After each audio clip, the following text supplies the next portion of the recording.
It is true that Christianity has adopted many of the best values of humanity, but they don't belong to Christianity or indeed to any other religion. I think it would be very sad if it were true that you really did need religion in order to be good. Because if you think about it, what that would mean would be either that you get your morals and your values from the Bible or the Quran or some other holy book, or that you are good only because you're frightened of God, because you don't want to go to hell or you do want to go to heaven. Observe the opening move. Dawkins begins by moralizing. He argues that humanity does not need religion to be good. This is a trivial observation masquerading as a profound insight. Some individuals require a religion to refrain from murder, just as the secular masses require government-approved education to be told how to think. Both are systems of external control for those incapable of internal logic. But notice the strategy. Dawkins begins his best points by attacking religion rather than the core philosophical position of a creator. Why? Because religion is an easy target. If an architect were indeed good by human standards, the very existence of religion would be a smear campaign against him. The biblical texts are so structurally fragile that it does not require a single functioning neuron to dismantle them with basic logic. This is the intellectual trap. I am not sure which is more pathetic: the biblical nonsense, a collection of myths clearly manufactured by the tribal interests of the white European puppets, or the gullible atheist like Dawkins, who walks around with an air of intellectual superiority simply because he can dismantle a fairy tale. If this is the ceiling of his thought, he and his believers are in a state of extreme weakness. If your greatest achievement is winning an argument against a fictional book, you have no standing in a discussion about metaphysics. Dawkins speaks of fear as a religious motivator, but he is blind to his own. The individual who refrains from an immoral act solely because a book forbids it is driven by a primitive terror. But they are no different than the atheist believer who delegates their thinking to a designated expert. Both have abandoned reason for the comfort of a narrative. You see, the modern atheist does not base his worldview on logic. He bases it on trust. He trusts a scientific priesthood to provide him with a nothingness safety blanket, a desperate hope that there is no architect, no accountability, and no structure beyond the dirt. They do not follow the evidence to the void. They run to the void to hide from the evidence. Dawkins prides himself on being a man of reason, yet he operates on the same baseline of gullibility as the people he mocks. One group clings to a fictional book to feel saved, the other clings to priests like Dawkins to comfort them about nothingness, not realizing that a serial killer is at the other side. Is the Son of God who is redeeming humanity from original sin, the idea that we are born in sin, and the only way we can be redeemed from sin is through the death of Jesus. I mean, that's a horrible idea. It's a horrible idea that God, this paragon of wisdom and knowledge, power, couldn't think of a better way to forgive us our sins than to come down to earth in his alter ego as his son, and have himself hideously tortured and executed so that he could forgive himself. Listen to the language. Horrible idea. Couldn't think of a better way. I find myself wishing these so-called intellectuals would offer actual food for thought, but instead I am served the same stale remains of pseudo-intellectualism. Must I really continue to repeat myself? Dawkins attacks the Christian narrative of atonement as hideous. Fine, let us grant that it is a manufactured story, but to suggest it is far-fetched reveals a profound ignorance of the very nature Dawkins claims to study. Look at the world, a world where a gazelle is eaten alive while fully conscious so that a predator might survive another day, a world defined by consumption, decay, and systematic violence. Why, in a theater of such relentless brutality, would you ever assume that the architect cares about your moral grievances? The animal kingdom and the brutal necessity of consumption is not proof of God's non-existence. It is data regarding the architect's character. The new atheist is a master of the straw man. They inject the good God archetype into the discussion, a concept with no basis in the observed reality. just so they can triumphantly declare its absence. It is a hollow victory. They are declaring intellectual superiority over a group of mindless religious zealots while ignoring the terrifying reality of the immoral architect. They reject the architect because they find his methods horrible. They are not looking for truth. They are looking for a mother. I am still waiting for a challenge. I am still waiting for a real thinker. Until then, I am merely bored. Here we have this phenomenally sophisticated information processor, which is the cell. Am I really to believe that that information processing capacity simply came about by the laws of nature and random processes without a mind? Yes. Well, absolutely. I find that impossible to believe as a mathematician. I know you do. This is called the argument from personal incredulity. Observe the theater. Dawkins' interlocutor, whether a paid actor or a man of limited cognitive range, begins with a metaphysical inquiry. How does a complex information processor, like the cell, emerge from random processes without a mind? But the mind, he suggests, is already a poisoned concept. The public has been conditioned to assume that mind implies a moral agent, a good father. This is the setup. Dawkins' opponent enters the ring with both hands tied by a moral grievance he hasn't even realized he's carrying. It is either a staged performance or Dawkins is fundamentally incapable of realizing that the architect's indifference has no bearing on his existence. Then, Dawkins utters the magic phrase, the argument from personal incredulity. He dismisses the complexity of the cell by claiming his opponent just can't imagine how it happened naturally. The irony is staggering. Dawkins himself is the living embodiment of the argument from incredulity. He is incredulous of a creator simply because his human moral values are offended by the design. He cannot believe in a God that obviously enjoys suffering. Therefore, he concludes God is impossible. That is not a scientific deduction. That is a godless religious belief.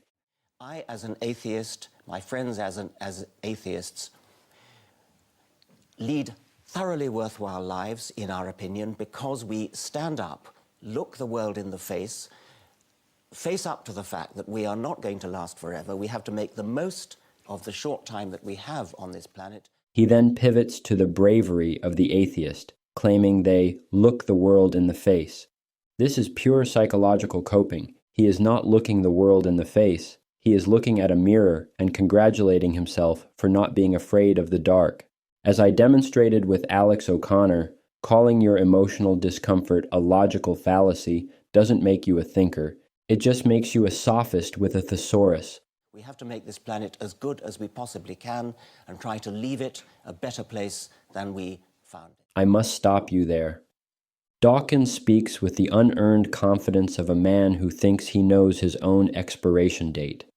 He asks us to make the most of our short time on this planet, but how certain are you, Richard, that you are going to die? Logic dictates that a system capable of generating your consciousness is a system capable of sustaining it or recreating it. For all you know, you are a permanent resident of this theater, destined to return to a suffering world with your memories erased over and over again. And then the we. I rarely take those who speak of we seriously, but the arrogance here demands an answer. Leave the world as good as we can? This is the peak of human delusion. You could bring Jesus himself to rule over this rock, and the mechanics would remain unchanged. The gazelle would still be torn apart, the cells would still decay, the world would continue in its state of perpetual systematic suffering. Your good actions are a drop of water in a furnace. They are futile. You are not a savior, Richard. You are a minion, trapped within the architect's structure, just like the believers you pity. Now, to some degree, you've already answered this, but there is a follow-up question. I'm going to go to that now. It's from Rebecca Ray. Okay, my question for you today is, without religion, where is the basis of our values? And in time, will we perhaps revert back to Darwin's idea of survival of the fittest? The public then asks him questions about the basis of values, the usual drivel from the biblical camp. It is the same choreography we see every time, a setup designed to keep the unthinking, gullible atheist and the religious zealot locked in a meaningless embrace. They argue about who gets to hold the moral compass. while ignoring the fact that the ship is sinking into a sea of absolute indifference. Dawkins isn't offering a path out of the cave. He is just decorating his cell. Period. Richard Dawkins, you can answer that and I'll bring in Cardinal Pell. I very much hope that we don't revert to the idea of survival of the fittest in planning our politics and our values and our way of life. I've often said that I'm a passionate Darwinian when it comes to explaining why we exist. It's undoubtedly the reason why we're here and why all living things are here. But to live our lives in a Darwinian way, to make a society a Darwinian society, that would be a very unpleasant sort of society in which to live. It would be a sort of Thatcherite society. And we want to, I mean, in a way, I feel that one of the reasons for learning about Darwinian evolution is as an object lesson in how not to set up our values and our social lives. Observe the desperation. Dawkins admits he is a passionate Darwinian when explaining existence, yet he recoils at the idea of a Darwinian society. He speaks of reverting back to such a system as if humanity had ever left it. Is he mentally stable, or has he simply lived under the protection of his own academic status for too long? The Darwinian way is nothing more than a Western label placed upon the obvious. It is not a profound philosophical discovery to notice that a predator must be more powerful than its prey, for the reverse would be a logical contradiction. It is not science to observe that an organism will kill to stay alive. It is the baseline of the system. Dawkins seems to believe that humans are a special category of being that has somehow transcended the brutal hierarchy of power. He is wrong. The hierarchy did not stop at the animal kingdom. It merely became more sophisticated. He clings to the illusion of progress and democracy. But look beneath the surface. When two men apply for a single vacancy and only one secures the means to survive, the cruelty is identical to the predator on the plains. The loser is still excluded. The weak are still consumed by the strong. The fundamental aspect of the architect's design has not changed since day one. Only the methods of deception have evolved. There is no such thing as progress. There are only layers of paint on the same iron bars. Dawkins thinks he can fool the thinking man with sweet talk of a pleasant society, but he is nothing more than a puppet who equates Western comfort with nonsensical metaphysical evolution. To call him a thinker at this point is a linguistic oxymoron. He is a man who studies the cage and believes he has invented the sky. Now, in the case of the cosmos, freak accident or design, the point that I've made over and over again is that even if we don't understand how it came about, it's not helpful to postulate a creator, because the creator is the very kind of thing that needs an explanation. And although it's difficult enough to explain how a very simple origin of the universe came into being, how matter and energy, how one or two physical constants came into existence, although it's difficult enough to think how simplicity came into existence, it's a hell of a lot harder to think how something as complicated as a god comes into existence, difficult enough to think of how a deist god comes into existence, and even more difficult to think of how a Christian God who actually cares about things like sin and gets himself born of a virgin. Here we see the crown jewel of Dawkins' sophistry, the ultimate Boeing 747 gambit. He argues that a creator is an unhelpful postulate because such a being would require an even more complex explanation. I compare it to a house builder being more complex than the house. True. But observe the intellectual dishonesty. Dawkins cherry-picks exactly where to stop his inquiry. In other of his stage acts, he accepts the atom, or the subatomic string, as a fundamental floor of reality, yet he denies the same logical privilege to a first cause. If he were logically consistent, he would admit that his own matter can be reduced infinitely. Why does the regression stop at the particle, Richard? Because it is convenient for your narrative? To claim the universe emerged from nothing is a far more complex and mathematically absurd leap than to assume a necessary first cause. But notice the maneuver. He immediately pivots from the metaphysical creator to the religious God. He mixes the concepts to convince the gullible masses that he has audited every angle. He hasn't. He is merely attacking a biblical character with a moral grievance. He then attempts an example using purpose, claiming a mountain has none. He equates purpose with moral goodness. This is a failure of basic philosophy. A mountain serves a structural purpose within the planetary system. It is a mechanical necessity of tectonic and atmospheric forces. Perhaps you should start thinking for yourself. Dawkins is given airtime for the same reason as Alex O'Connor and the rest of the atheist priesthood. They are controlled opposition. In the realm of social engineering, you leave no room for threats. You control the majority with the Bible from both angles, the negating and the accepting. You are being managed, not educated, and as long as you react emotionally to his moral arguments, you remain a minion in a cage he helped build. The question why is not necessarily a question that deserves to be answered. There are all sorts of questions that people can ask, like, what is the colour of jealousy? That's a silly question. Exactly. Why is a silly question? Why is a silly question? You can ask, what are the factors that led to something coming into existence? That's a sensible question. But what is the purpose of the universe is a silly question. You cannot ask a question like, why do mountains exist, as though mountains had some kind of purpose. What you can say is, what are the causal factors that lead to the existence of mountains? And the same with life, and the same with the universe. Observe the final surrender. Dawkins contends that asking why the universe exists is a silly question. He first uses a childish analogy, comparing it to asking for the color of jealousy. It is a classic rhetorical trick. Use a patently absurd example to train the masses to dismiss a profound metaphysical question. But the fact that he wants you to not ask why should be a red flag for you. The why should begin with your yappy parents from birth. He instructs his followers to replace why with how, to look only for the causal factors of existence.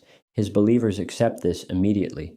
Why? Because they aren't thinking. They are emotionally wounded. They are so traumatized by the realization that an architect doesn't give a shit about their personal tragedies, their suffering, their mothers, or their children, that they would rather declare the question silly than face the answer. They are merely reacting to a religious narrative they hate, rather than pursuing a logic they fear. To dismiss the why is to stop the audit before it begins. Science explains the mechanics of the cage. Philosophy explains the reason for the cage.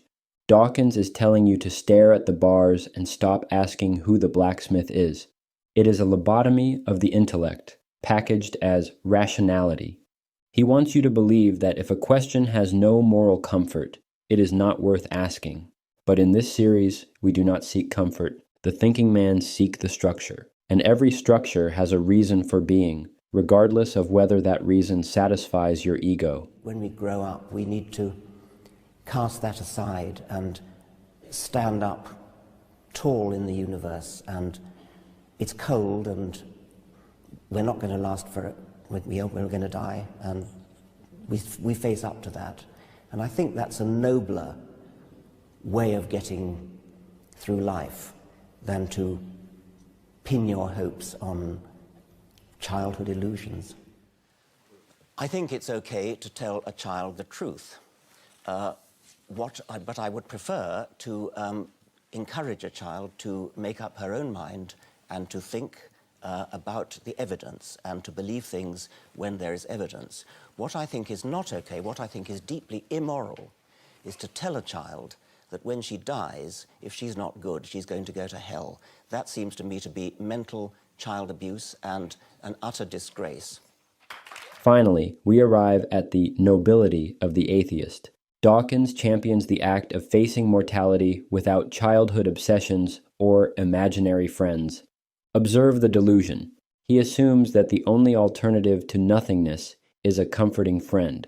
Why? Because Richard Dawkins is incapable of facing reality as it actually is, cold, bloodless, and absolute. He calls the Creator an imaginary friend because he lacks the psychological fortitude to acknowledge an imaginary enemy. He cowers in the dark of his own nothingness because, in the dark, he doesn't have to see that the architect is not a father, but a psychopath. True bravery is not found in the safety of the void. It is found in taking reality as it is, a structured slaughterhouse. If these puppets were real intellectuals, they would realize that their bravery is actually a retreat. They are merely weak religious temperaments blinded by the emotional trauma of realizing their daddy doesn't care about them. They have replaced the God who loves with no God at all because they cannot stomach the God who watches. Richard Dawkins is not an explorer of the truth. He is a child hiding under the covers of materialism, hoping that if he closes his eyes tight enough, the architect will disappear. Dawkins concludes with a plea for open-mindedness. He calls the religious threat of hell mental child abuse and a disgrace. Observe how he remains trapped in the nursery. He is so preoccupied with whether a threat is fair or abusive that he forgets to ask if the threat is real. He advocates for telling children the truth. Very well, let us speak of the truth.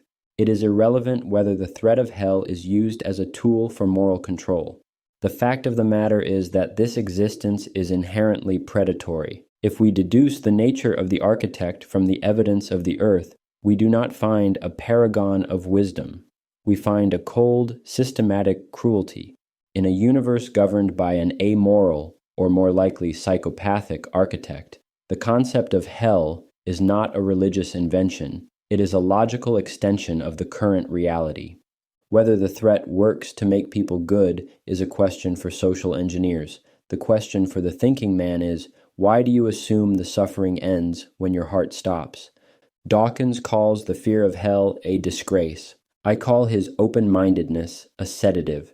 He is so offended by the idea of hell that he has blinded himself to the fact that we are already standing in it. You aren't protecting children, Richard. You are just making sure they don't see the predator until it's too late to run. If there is a supernatural, superhuman intelligence that worked it all out, in a way that undermines the entire scientific enterprise, because if you are suddenly going to insert a designing machine, a creator, an intelligence at the root of the universe, you've just undermined your entire enterprise, because your entire enterprise has been to explain how you get to something complicated enough to do design. Finally, Dawkins attempts to gatekeep the scientific enterprise. He argues that a supernatural intelligence undermines biology because science must explain complexity from simplicity. Observe the linguistic sleight of hand. He equates the supernatural with religious nonsense. He cannot conceive of a nature that is simply superior, a mind that exists outside his biological playground. He presents a goofy binary choice. You either have science or you have God. This is an intellectual embarrassment. You can explain every mechanical detail of how a house is constructed, the load-bearing walls, the electrical grid, the structural integrity, without once mentioning the architect. The description of the mechanism does not negate the existence of the mind that conceived it. Only a simpleton believes that knowing how a clock works proves that no one built it. Dawkins mocks religious faith as a lethal weapon, yet he is silent on the trust demanded by his own secular flock. He is the high priest of a smaller, more arrogant church. He encourages the masses to demand truth from a pulpit, but he recoils when they demand truth from a PhD. He doesn't want open-mindedness. He wants a monopoly on authority. The entire secular philosophy is an Orwellian maneuver. Trade the bullshit of the Bible for the bullshit of the state. It is the same game, played with different robes. Dawkins isn't liberating your mind. He is just changing your master. He studies the simplicity of the cell while ignoring the complexity of his own chains. This entire movement is so pathetic, but the annoying part is the goofy idea of calling themselves free thinkers. The fact is that the atheists do not think. They leave the thinking to the experts. Like Dawkins, Sam Harris, Alex O'Connor, and the rest of the experts in thinking. I am here to expose the system, and by necessity demolish it. Coming up next, the master of all sophists, Sam Harris.